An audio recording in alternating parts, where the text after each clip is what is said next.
Hi guys, it's Lisa Marie and Anthony from I Can't Wait to Travel, and we are here to tell you about Nafplion, Greece. Our last stop on our 12-day cruise. Ah, shucks. Wow, wow, wow. I don't want to go home. When we arrived in Nafplion, our boat had to tender because the water's too shallow, and actually had to tender pretty far. Yeah, and it went super slow. Yeah. So after maybe like a 15-minute drive, it felt like, Yeah. or sailing, as you're sailing in, you're going to see that it's like a cute little town. It has that old school look, but with a little modern twist of like a pinch of modern twist to make it look like almost like a Disney set of like Italy or something.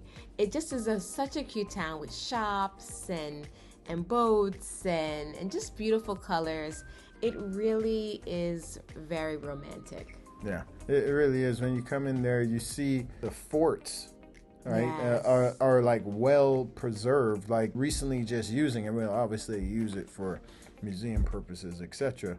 But it was really, really nice. Way up on the hills, you're seeing like, it looked almost like a mini Great Wall of China. That's how it kind of was, like the wall falling ridge, just a little. But it was really nice. And they had a little fort in the water. They had all these different positioning points to help them from invaders. So the good thing about this city is that it used to be the capital of Greece.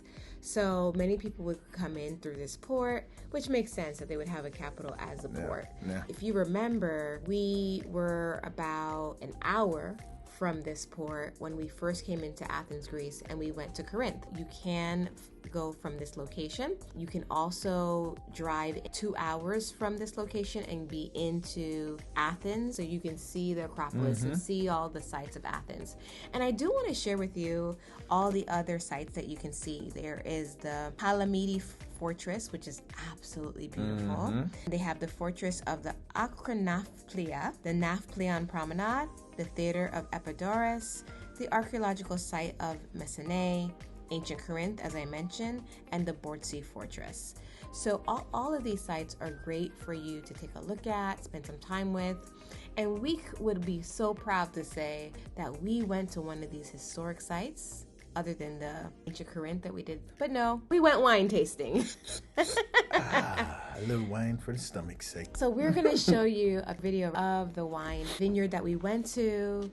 It was so beautiful. There was. It really was. A very great taste. This was, now when we were getting ready to walk in there, she said this was a luxury location. And it didn't look bad on the outside. It looked really nice on the outside. But I was like, how luxury can it be?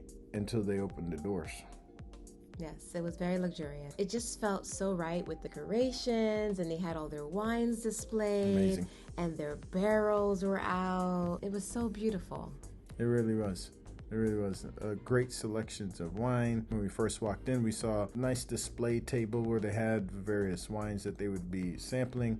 And then we walked through, showed us the production, how they're doing the production of all the wines.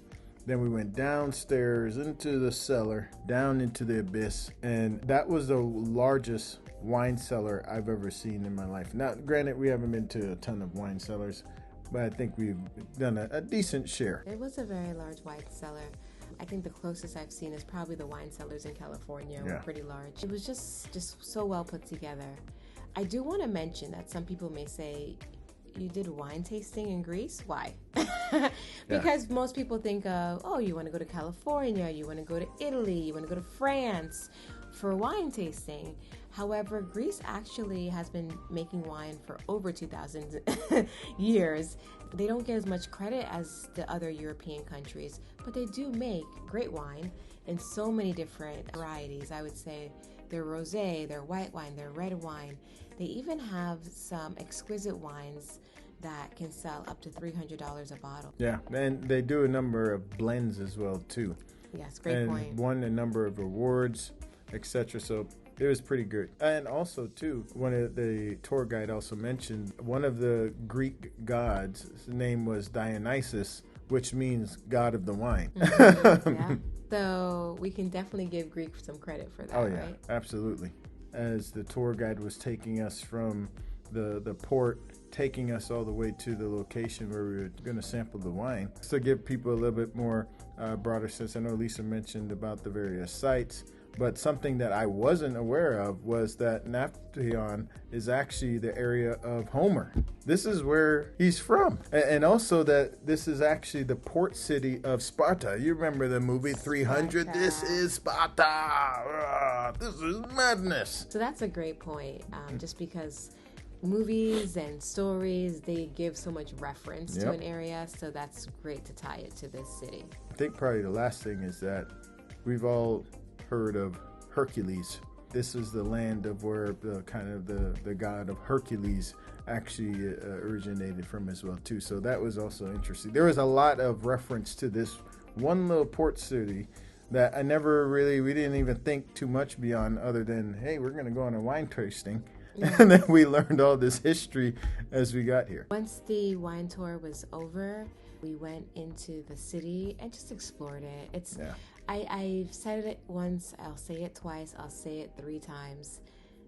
Exploring these cities in Greece in the winter is just the best thing you can do. It really is. We basically had, of course, the people from our ship were there, the 200 and something people, but we had the city to ourselves almost. Yeah.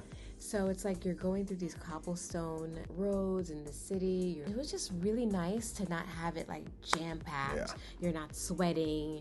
Also, I don't know what you may think the weather is like here, but I could have easily walked around without a jacket.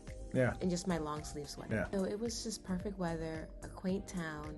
And if you have any questions about this town, coming here, make sure you send us an email to info@ican'twaittotravel.com. We'll be happy to help you.